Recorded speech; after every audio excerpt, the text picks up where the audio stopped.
ஓம் சாய்ராம்.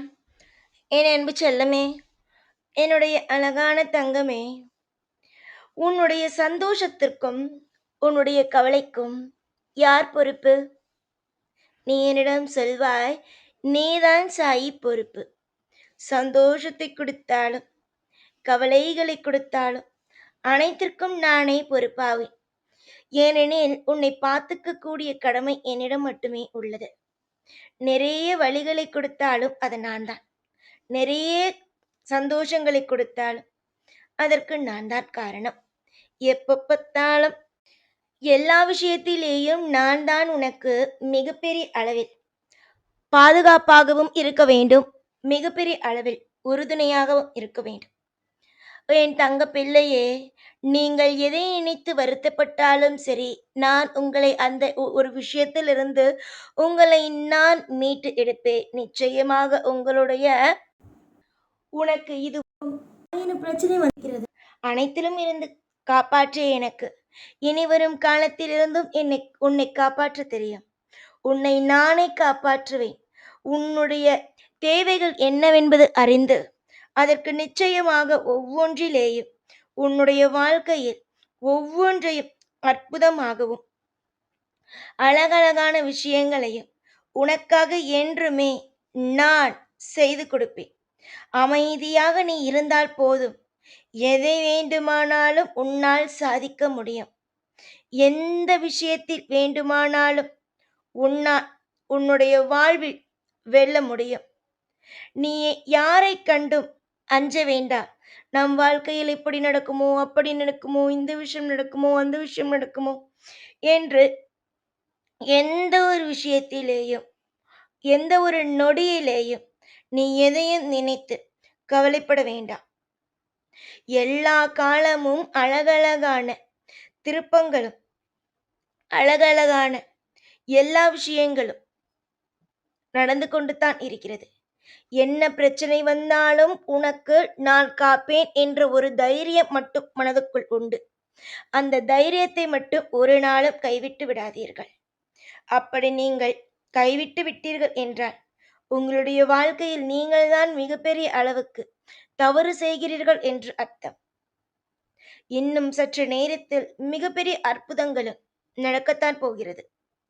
ஒரு சிலருக்கு வாழ்க்கையை பார்த்தாலே பயம். ஒரு சிலருக்கு அடுத்தது என்ன நடக்கப் போகிறது, அடுத்தது என்ன நடக்கப் போகிறது என்பதை நினைத்தாலே பயம். இப்படி ஒவ்வொன்றிலேயும் நீங்கள் மயந்து கொண்டு இருந்தீர்கள் என்றால் புதிதாக உங்களால் எந்த ஒரு விஷயத்திலேயும் எந்த ஒரு நொடியிலேயும் உங்களுடைய வாழ்க்கையில் உங்களால் எதையுமே செய்ய முடியாது. நீங்கள் சந்தித்துக் கொண்டு இருக்கும் ஒரு சிலர் உடனடியாக ஜெயிப்பார்கள். ஒரு சிலர் ஜெயிப்பதற்கு கொஞ்சம் காலதாமதம் ஆகும். நீ வாழ்க்கையில் கஷ்டப்படுவதை பட்டுவிட்டாய். இனி உன் வாழ்க்கையில் செழிக்கப் போவதும் உன்னுடைய வாழ்க்கையில் நீ ஜெயிக்கப் போவதும் தான் உறுதி. நான் கணித்தபடி, நான் உன்னுடைய வாழ்க்கையில் சொன்னபடி இன்னும் சற்று நேரத்தில் அத்தனை விதமான யோகமான விஷயம் நடக்கப் போகிறது. தர்த்திரியங்கள் உன்னை விட்டு போகும். சந்தோஷங்கள் உனக்காக வரும். காலங்கள் உன்னை கலங்க வைத்தாலும் உன்னுடைய வாழ்க்கையில் உன்னுடைய தேவைகள் என்னவாக இருந்தாலும் அது நம்பிக்கையோடு நீ என்னை வணங்குகிறாய். அந்த பட்சத்தில் இந்த சாய் உன்னுடைய தேவைக்கு எல்லா விஷயத்தையும் நான் நடத்துவேன். என்னை நம்பி நீ வந்து விட்டாய். என்னுடைய கோயிலை தேடி வந்து எனக்கு இதைத்தா, அதைத்தா, அந்த விஷயம்தான், இந்த விஷயம்தான், எல்லா விஷயத்தையும் நீ என்னிடம் சொல்லிவிட்டாய். இதற்கு பிறகு என்னதான் உன்னுடைய வாழ்விலும் என்னதான் உன்னுடைய மனதிலும் குழப்பம் என்றாலும் கவலைகளுக்கு இடம் கொடுத்தால் இங்கு நிம்மதியாக யாராலும் இருக்க முடியாது. எல்லாம் போகட்டும் என்று விடுங்கள். நடந்தது நடந்துவிட்டது. அடுத்து என்ன நடக்கப் போகிறது என்பதை மட்டும் வேடிக்கை பார்க்கலாம். அதாவது நீங்கள் செய்ய வேண்டிய அத்தனை விதமான கடமைகளையும் செய்துவிட்டீர்கள். இதற்கு பிறகு தெய்வமாகிய நான் உனக்கு என்ன விஷயத்தை செய்ய போகிறேன், உன்னுடைய வாழ்க்கையில் உனக்கு நான் என்ன மாதிரியான அற்புதத்தை எல்லாம் நடத்தி கொடுக்க போகிறேன் என்பதை பொறுத்திருந்து பார்த்தாலே நீங்களே உங்களுடைய வாழ்க்கையை வியப்போடு பார்க்க ஆரம்பித்து விடுவீர்கள். அதாவது சில சமயத்தில் சில வேதனைகளும், சில சமயத்தில் பயங்களும், நடுக்கங்களும் வரத்தான் செய்யும். ஆனால் அதை எல்லாவற்றிலேயும் கலந்து இதுதான் நடக்கும், அதுதான் நடக்கும் என்று நீ வைத்துக்கொண்டு இருந்தால் எல்லாமும் உனக்கு மிகப்பெரிய ஒரு பாதிப்பான சூழ்நிலையை உண்டாக்கிவிடும். அதனால் உன் வாழ்க்கையை கவலைகள் என்பது வந்துவிட்டது என்றால் தயவு செய்து அமைதியாக இரு.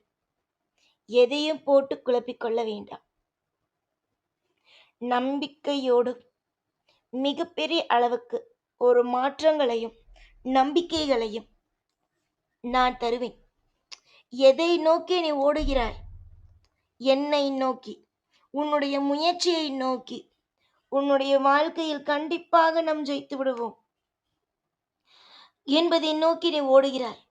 இப்படி நீ ஓட ஓட ஓட ஓட உன் வாழ்க்கையில் வெற்றி மட்டும்தான் கிடைக்கும். இங்கு முயற்சிகள் செய்தவனுக்கு தோல்வி அல்ல. முயற்சி எவன் செய்கிறானோ அவனுடைய வாழ்க்கையில் தெய்வம் வெற்றியை மட்டும்தான் கொடுக்கும். அதை யாரும் இங்கு மறந்துவிட வேண்டாம்.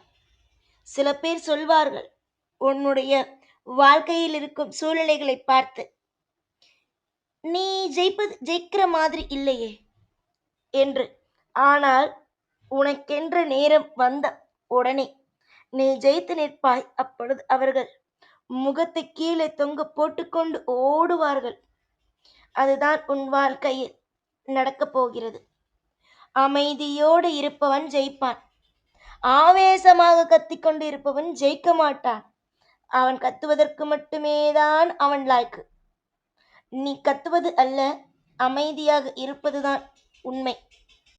உங்களுடைய மனக்கவலைகளும் உங்களுடைய பாரத்தையும் கொஞ்சம் கொஞ்சம் கொஞ்சமாக நான் உங்களுடைய வாழ்க்கையிலிருந்து எடுத்து ஒரு மிகப்பெரிய அளவுக்கு திருப்தியையும் மனதில் இருக்கும் பாரத்தை அப்படியே படிப்படியாக குறைக்கவும் என்னால் முடியும். அதனால் நாம் யாருமே இல்லாமல் ஒரு தனிமையில் இருக்கிறோம். நம்முடைய வாழ்க்கையில் தெய்வம் நமக்கு நல்லதே செய்யாது.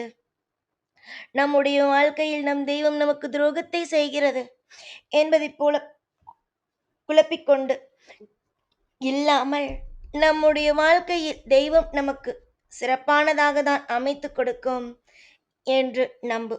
கவலை விட்டு சந்தோஷமாகவும் எல்லா விஷயத்திலேயும் ஜெயிப்போம் என்று நம்பிக்கையோடு இருங்கள். நிச்சயமாக உங்களுடைய வாழ்க்கையில் எல்லாம் நல்லதே நடக்கும்.